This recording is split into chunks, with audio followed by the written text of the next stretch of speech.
복음위에서 삶의 길을 함께 걸어가고 있는 사랑하는 교회 여러분, 오늘도 주님과 함께 복된 하루 되시기를 간절히 축복합니다.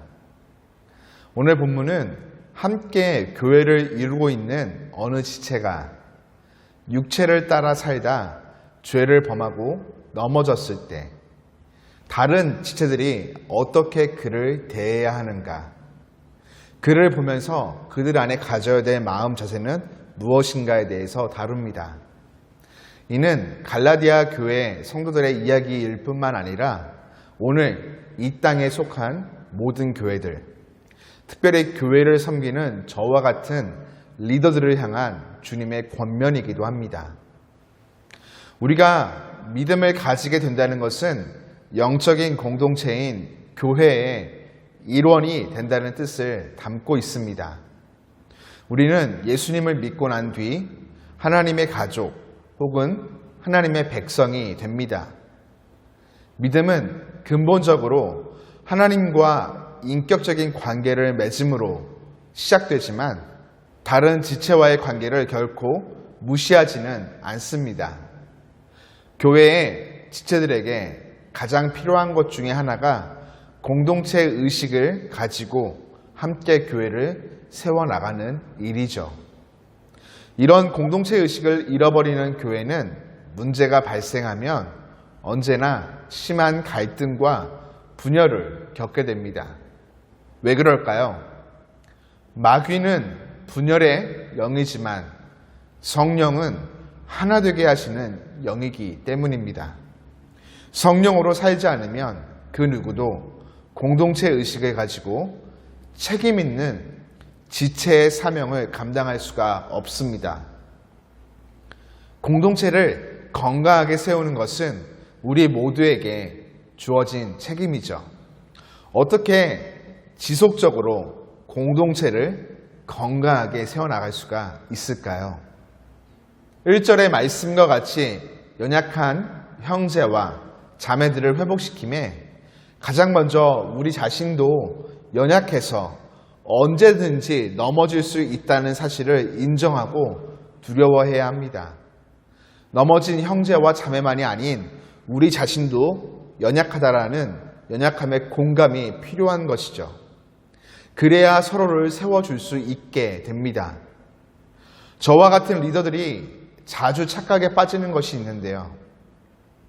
자신은 전혀 연약하지 않고 문제가 없는 사람처럼 스스로 자기 의에 빠지게 되는 것이죠. 그렇게 되면 피차 갈등의 골만 더 깊어지게 됩니다. 넘어진 형제와 자매가 우리 자신 사이에 차이가 있다면 그것은 지금 그 형제와 자매에게는 받아줌과 세워줌이 필요하고 우리에게는 그를 용납하고 일으켜줄 책임이 있다라는 것이죠. 우리 역시 허물과 죄로 얼룩진 불의한 존재였는데 하나님이 길이 참으시는 가운데 먼저 회복시켜 주셨다는 사실을 기억해야 합니다. 신앙 공동체인 교회에도 갈등과 시험은 늘 있게 마련이죠. 왜냐하면 온전하고 거룩하며 의로운 사람들만 모이는 곳이 교회가 아니기 때문입니다. 자신의 연약함을 알아야 다른 형제를 소중히 여길 수 있습니다. 본문은 범죄한 형제 혹은 자매의 회복이 공동체 전체의 책임이라고 말합니다. 교회를 거룩하게 지키는 것만이 아니라 건강하게 회복시키는 것 역시 우리 모두의 책임이라는 것이죠. 지금 갈라디아 교회는 영적인 위기를 맞고 있습니다. 거짓 교사들로 인해 성도들의 마음이 나뉘었기 때문이죠. 그들에게 절실히 요구되는 것은 무엇보다 복음으로 돌아가 공동체 의식, 하나 되는 마음을 회복시키는 것입니다. 서로에 대하여 책임져 주고 서로에게 헌신하는 것이 필요하죠. 바로 참다운 성도 간의 교제라고 말할 수 있겠습니다. 하나님은 우리가 다른 사람을 소중히 여기고 사랑하도록 먼저 우리에게 예수 그리스도 안에서 긍휼을 베풀어 주셨습니다. 복음으로 우리의 정체성을 분명히 하며 성령 안에서 하나 되어 공동체를 세워가야 하는 것이죠. 사랑하는 교회 여러분, 이를 위해 먼저 저를 위해 함께 중보해 주십시오.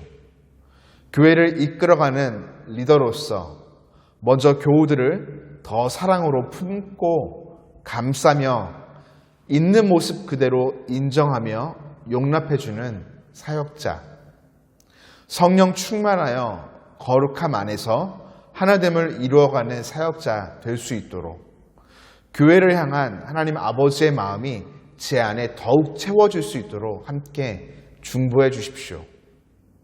저 또한 여러분들을 위해서 함께 기도하겠습니다.